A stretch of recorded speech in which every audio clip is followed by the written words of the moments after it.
नमस्कार आणि पैशाचा झाडमध्ये तुमचे स्वागत आहे। आज आपण एका खूप महत्त्वाच्या विषयावर बोलणार आहोत। तुम्हाला तुमच्या आर्थिक उद्दिष्टांसाठी गुंतवणूक सुरू करायची आहे, पण कुठे आणि कशी करावी हे कळत नाहीये। काळजी करू नका। आज आपण सिस्टमॅटिक इन्व्हेस्टमेंट प्लॅन म्हणजेच SIP योग्य पद्धतीने कशी सुरू करावी हे शिकणार आहोत। तयार आहात? आर्थिक साक्षरतेच्या या प्रवासात पैशाचा झाड समुदाय तुम्हाला प्रत्येक पावलावर मदत करेल। चला तर मग सुरू करूया।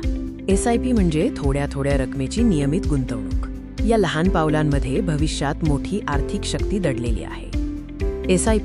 SIP म्हणजे तुम्ही तुमच्या पसंतीच्या म्युच्युअल फंडामध्ये नियमित अंतराने जसे की मासिक एक निश्चित रक्कम गुंतवता। यामुळे चक्रवाढ व्याजाचा कॉम्पाउंडिंग फायदा मिळतो आणि तुमचे छोटे बचत हळूहळू एका मोठ्या पैशाच्या झाडात रूपांतरित होते। कोणतीही गुंतवणूक सुरू करण्यापूर्वी पहिली आणि सर्वात महत्त्वाची पायरी म्हणजे तुमचे आर्थिक उद्दिष्ट स्पष्ट करणे। तुम्ही कशासाठी गुंतवणूक करत आहात? उदा. मुलांचे शिक्षण, निवृत्ती किंवा घर खरेदी हे ध्येय आणि त्यासाठी लागणारा कालावधी निश्चित करा। ध्येयानुसार गुंतवणुकीचा कालावधी ठरवा।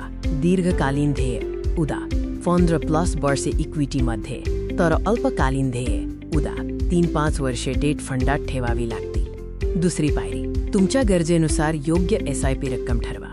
तुमची सध्याची आर्थिक स्थिती आणि ध्येयापर्यंत पोहोचण्यासाठी लागणारी अंदाजित रक्कम विचारात घ्या। लक्षात ठेवा, मोठी रक्कम आवश्यक नाही। दिवसाला फक्त एका चहाचा किंवा स्नॅकचा खर्च वाचवून तुम्ही सहजपणे एक चांगली SIP सुरू करू शकता। हे छोटेसे वाचवलेले पैसे नियमितपणे गुंतवल्यास काही वर्षांतच तुमच्यासाठी किती मोठी संपत्ती निर्माण करू शकतात हे पाहून तुम्हाला आश्चर्य वाटेल। तिसरी पायरी, तुमच्या ध्येय आणि जोखीम सहन करण्याच्या क्षमतेनुसार योग्य म्युच्युअल फंड निवडणे महत्त्वाचे आहे। साधारणपणे बाजारात इक्विटी फंड जास्त धोका जास्त परतावा आणि डेट फंड कमी धोका स्थिर परतावा हे पर्याय उपलब्ध असतात।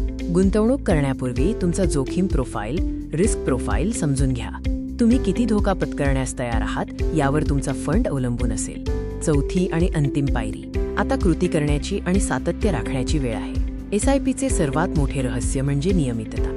KYC पूर्ण करा। तुमच्या पसंतीचा ऑनलाईन प्लॅटफॉर्म निवडा आणि सर्वात महत्त्वाचे म्हणजे ऑटो डेबिट सेट करा, जेणेकरून गुंतवणूक वेळेवर होईल। वेळेनुसार तुमच्या उत्पन्नात वाढ झाल्यावर SIPची रक्कमही वाढवा, ज्याला स्टेप अप SIP म्हणतात। यामुळे ध्येय गाठणे अधिक सोपे होईल। थोडक्यात सांगायचे तर योग्य ध्येय ठरवा, परवडणारी रक्कम गुंतवा, योग्य फंड निवडा आणि सातत्याने गुंतवणूक करत राहा।